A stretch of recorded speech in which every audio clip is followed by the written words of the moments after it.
A 19-year-old fan lured a major league ballplayer to a hotel room and shot him in the chest, because she couldn't stand that she would never have him.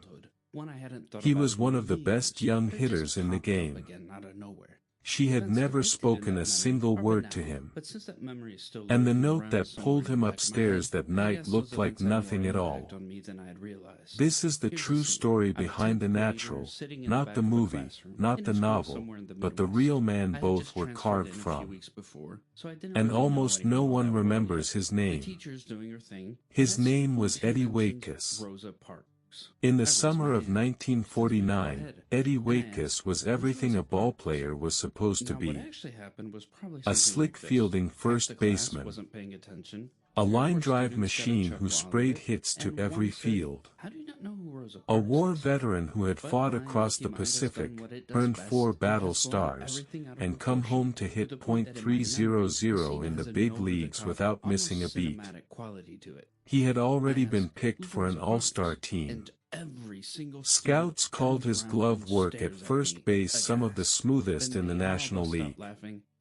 Smooth, handsome, quietly famous, a rising star with the whole decade in front of him. He had started his career with the Chicago Cubs.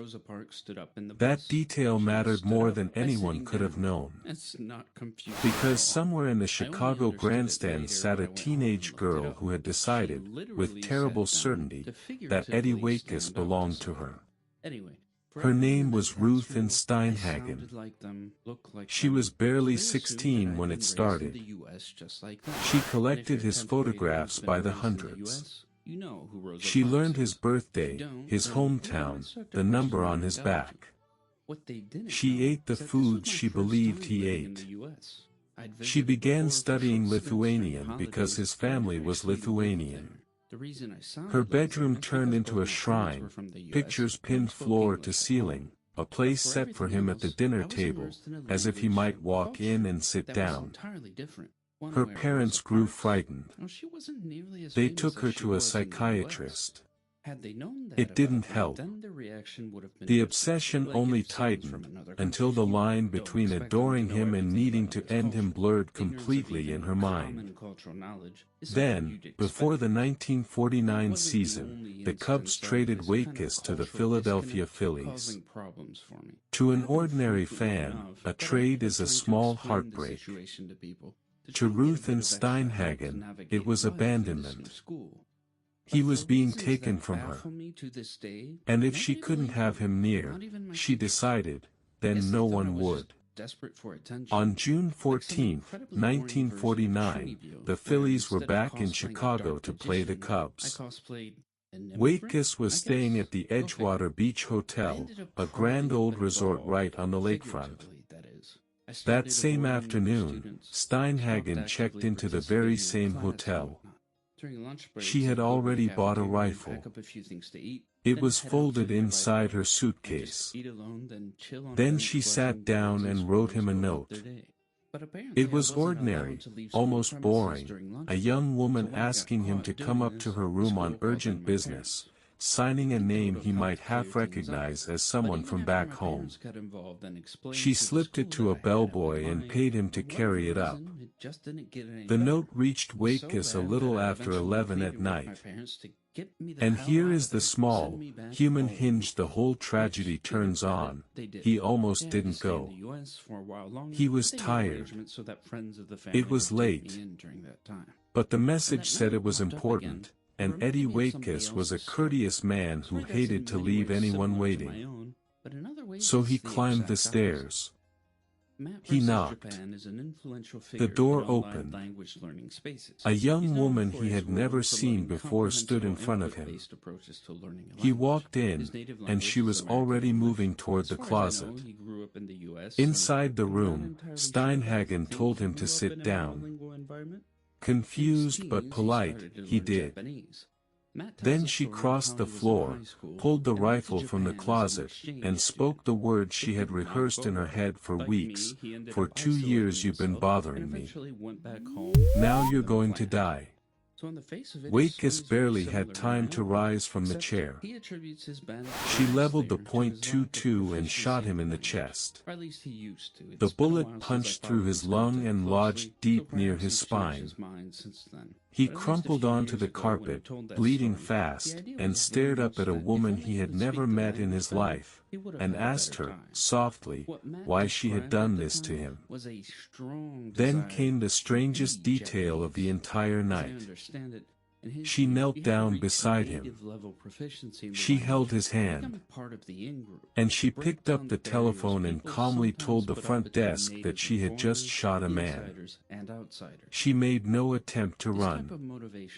She waited for the police to come and take her. Eddie Waitkus should have died on that floor. The bullet had missed his heart by inches. Surgeons opened him up 4 separate times over the following weeks. For days the newspapers printed his condition the way they printed box scores: critical, grave, uncertain. A priest was called to give him last rites. But he lived. Ruth and Steinhagen was declared legally insane and committed to a state mental hospital. She told doctors she had wanted to do something dramatic, something that would finally make her feel important, that would make the whole world know her name. There was no deeper reason.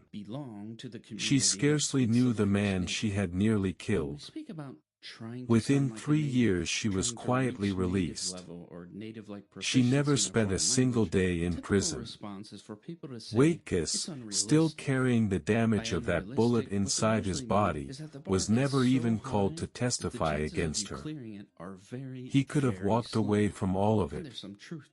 He had a wound that would ache for the rest of his life and a fear of crowds and strangers that never fully let go.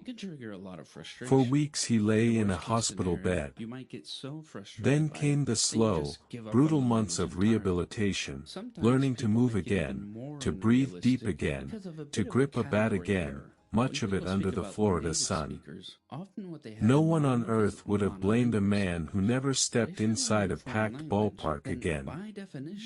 Instead, Eddie Waitkus decided to play again. The 1950 Phillies were young and fast and fearless, so young the sportswriters nicknamed them the Whiz Kids.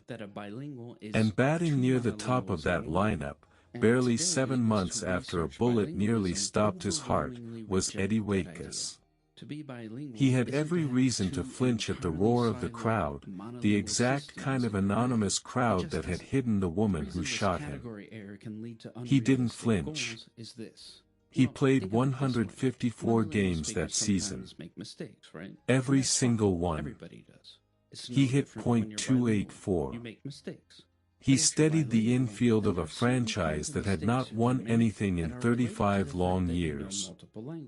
And on the very last day of the season, in the 10th inning of a game they had to win, the Whiz Kids clinched the National League pennant and charged into the World Series, with the man who had been shot in a hotel room standing right there at first base.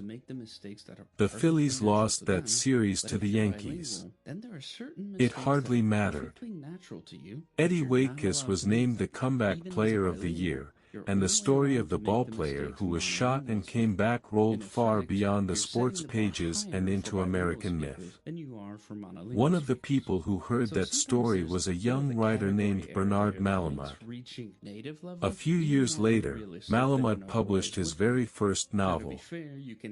He called it The Natural. In it, a gifted young ballplayer named Roy Hobbs is lured to a hotel room by a mysterious woman in black, and shot. Decades later, Hollywood turned that book into a film starring Robert Redford, a golden fable of a man, a bat, and an impossible comeback. Millions of people have watched that final home run explode into the stadium lights and rain down sparks. Almost none of them know it began with a real bullet, in a real room, in a real man's chest. And here is why it still matters. Eddie Waitkus was one of the first American athletes ever hunted by his own fame. This was before stalking laws. Before celebrity security details. Before anyone had a word for what Ruth and Steinhagen was. A stranger loved the idea of him so completely, so blindly, that she tried to erase the actual man, and the game around him had no idea how to protect its own.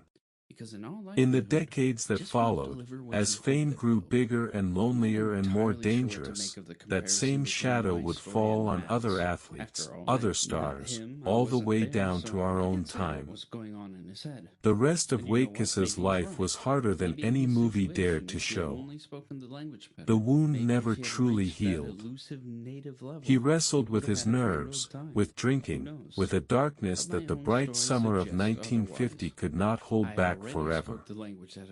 He played a few more seasons, then quietly slipped out of the game. He died in 1972, only 53 years old, far too soon, his body worn down early by a night he never chose to walk into.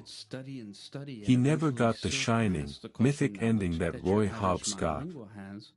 Real life almost never does. But he got up off that floor.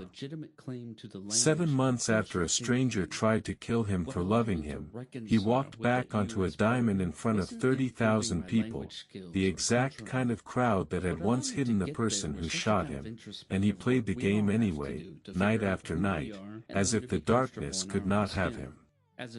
So the next time you watch that famous scene, the sparks, the swelling music, the impossible home run in the rain, remember there was a real man first. A quiet first baseman who opened the wrong door, survived the unthinkable, and chose to stand back up in the light. The question that lingers isn't why she did it. She barely understood that herself.